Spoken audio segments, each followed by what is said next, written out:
Did you know that your entire life is ran by a part of your mind that you are not even aware of? Isn't that crazy? So similar to how a computer has a certain operating system, you also have one. And my real question is, are you a PC or are you a Mac user? I'm just joking. That's not exactly how it works. But no, the real question is your program helping or hurting you? So normally the answer people give is a little bit of both, because you might have come pre-installed with social anxiety, but you also might be a great artist, or maybe you naturally kick ass in social settings, but you feel a little bit creatively challenged, which is totally normal. But for some of us, we come pre-installed with certain things. I know for myself, I came pre-installed with the tendency to want to do all sorts of deviant and destructive things from my childhood, or was programmed, and other people are programmed with some pretty painful wounds from our past experiences as kids and also into our adulthood. So I'll let that sink in, right? You're kind of this walking program, computer program you didn't even know. So I'm going to ask a question.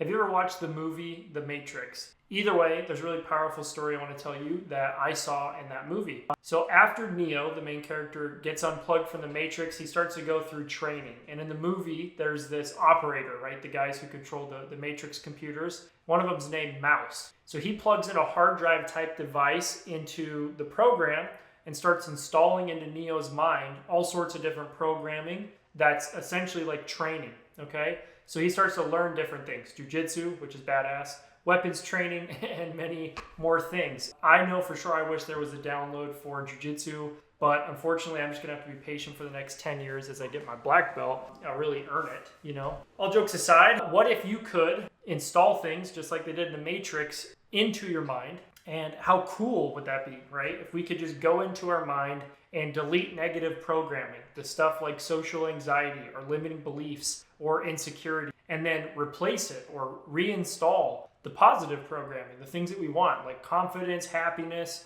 productivity, or even peace. And that's what we're going to talk about today. How can we install new programming or change the programming that's in our mind? How can you do that for yourself? So I want to ask, have you ever heard the saying that you cannot teach an old dog new tricks? Our mind is kind of like that old dog because it's stubborn. And as we age, it gets more and more set in its ways, whether they're good or bad. That's why people tend to not change much as they grow older. They kind of stay the same in some way, shape, or form. But I'm here to tell you it is possible to teach ourselves new tricks. In other words, to reprogram our mind using these proven techniques, which I'm going to tell you about right now. So there are only a few known ways and proven ways that we can reprogram our mind, kind of like they reprogram people in the Matrix. The first one is something known as strong emotional impact. So this one is pretty self-explanatory, but you want to have, or if you've had, a strong emotional experience, whether it's good or bad, you're going to crack your program and really install new programming. Like I say, good or bad. That's why traumatic experiences can change people completely. Maybe it's PTSD, or maybe they're just like fucked up after, right? Or even very strong positive experiences as well could do the same thing. Someone that goes to war is permanently changed. Somebody who has a huge breakthrough in their life, some way, somehow, they're also permanently changed. As a kid, I was abused and I had kind of this rough upbringing, and I grew up around a lot of crazy stuff, which also creates a strong emotional impact that came with its own programming. And as an adult, because of those things, and I'm not trying to blame them, but just the reality is I learned to cope with drugs and pornography, and I had mental illness, which was not fun.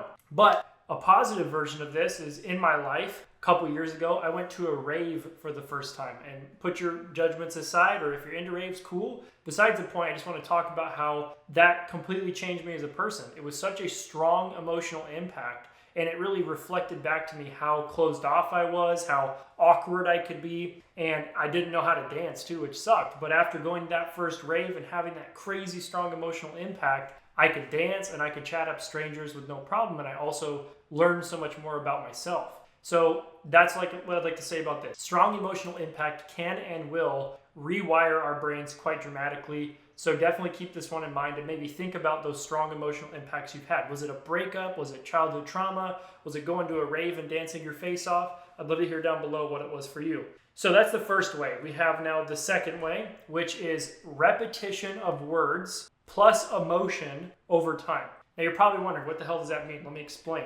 This is why people in this space, self-improvement and spiritual and so on and so forth, they recommend affirmations. But most people get them completely wrong. Just saying something over and over and over again is not really going to do much, especially if you don't believe it, right? You're fighting against your limiting beliefs, trying to tell yourself you're something that you're not. But once you combine those affirmations or those words with emotion, bam, they go deep into your mind, and over time, with that repetition, begin to change your internal programming. We talked a minute ago about how strong emotional impact can change your mind, really. So when you combine affirmations, in other words, information, with emotion, it gets drilled into your mind. And with that being said, you could say, as an example, I'm earning more money, right? And like, bullshit, you're not going to believe that, you don't feel it. Or you could say, man, I am so fucking grateful and pumped now that I'm earning more and more money. Say that 100 times. You're going to feel that, and that emotion is stronger than logic. It's stronger than the programming. That's also why the book Think and Grow Rich became so popular, because it teaches all about this. It really gives the formula for this repetition of words plus emotion leading to a deep internal change. So the things that you say to yourself or hear around you combined with emotion stick. That's why if something really triggers you, it tends to continue to trigger you, because again, emotion is the driving force of change for our psychology or our behavior. So that's the second thing. Then we got the third one. This is the third technique or proven way to reprogram our mind. That is hypnosis. Why can hypnotists get people to do or say crazy things? Especially to talk about things like, oh, this is my deepest secret, or this is my deepest fear. It's because they tap into our mental program, otherwise known as our subconscious mind. Because using hypnosis or different hypnotic techniques, they put our brain in a certain state, right? Like a certain energy and frequency that allows our brain to be open. Kind of like when you're a kid, your brain is super open. You're like a sponge to everything in your environment. Hypnosis or hypnotists, they can put us in that same brain state, and then we can receive new information without a block or barrier, which could be very powerful. It could also be very destructive if someone hypnotized you and then, filled your brain with poison. Let's hope that doesn't happen. So keep that one in mind. That's hypnosis. Number 4, and one of my personal favorites, we have plant medicine. And I'd also just group psychedelics as a whole in this, but personally, I love plant medicine more than general psychedelics. Here's why. Because myself, along with millions of other people, have experienced the magic that plant medicine can bring in the form of psilocybin, otherwise known as magic mushrooms, ayahuasca, and other things of that nature that really create healing, transformation, and growth on the deepest level of anything I've previously experienced and of other people as well. Like, there's really not anything quite like it. The number one reason I love plant medicine is because it's natural, so it's safer than a lot of chemicals out there. Even though everything has chemicals, it's different than something made in a lab. And number 2, because it allows you to tap into that part of your mind that holds your program, your subconscious mind. It literally opens it up and allows you to see the program, see the matrix that you're a part of, and we can unlock our brain in that way so we can do that deep work to change that program for the better. Certain medicines like mushrooms have been proven to heal our brain through something called neurogenesis, which is our brain's ability to regenerate itself, and also neuroplasticity, which makes our brain moldable and flexible so it can learn and unlearn things very quickly and kind of change its holding patterns with the neurons that carry information through our brain, which is awesome. Like, it's badass. It's basically like you unlock your brain's puzzle and can choose to move around pieces using these tools. So, like I say, they make our brain moldable on a physical and mental level so that deep patterns or injuries can be released, transformed, and healed. And if you're curious about learning more about plant medicine or psychedelic medicines in general, you can join my group in the description down below where you can learn all about this, connect with other people, all that good stuff. And lastly, let's talk about the 5th and final way that people have proven you can tap into or reprogram your mind. And that is one-on-one therapy or coaching. So there's a reason that nowadays psychotherapy, counseling, and coaching in some way, shape, or form have become more popular. Because by us taking time to sit down and share what's going on upstairs, we can start to make sense of it and kind of shine the light of awareness on our programming.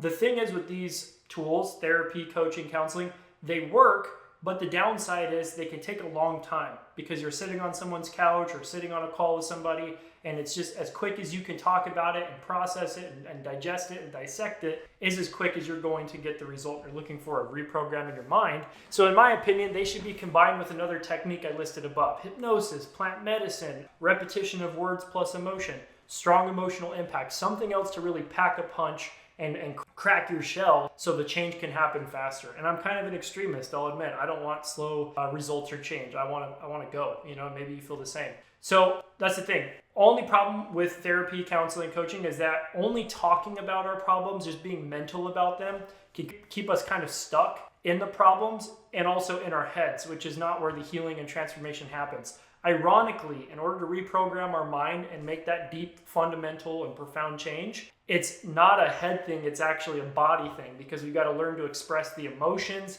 and to really embody, that's why I call it embodiment, to be the change that we're looking to be. So if you're curious, I do one-on-one calls for mental health and healing. So if you want to book one of those, I'm happy to chat with you and also share some of these other techniques with you so you can do them on your own time. And I'd love to have you let me know in the comments down below if you have any experience with any of the techniques that I listed, the 5 that we talked about. And as always, if you want to learn more or experience the things that I talk about in these videos, you can check the links out down below. Otherwise, much love and good luck on your journey to master your mind and be the best you can be. Till next time.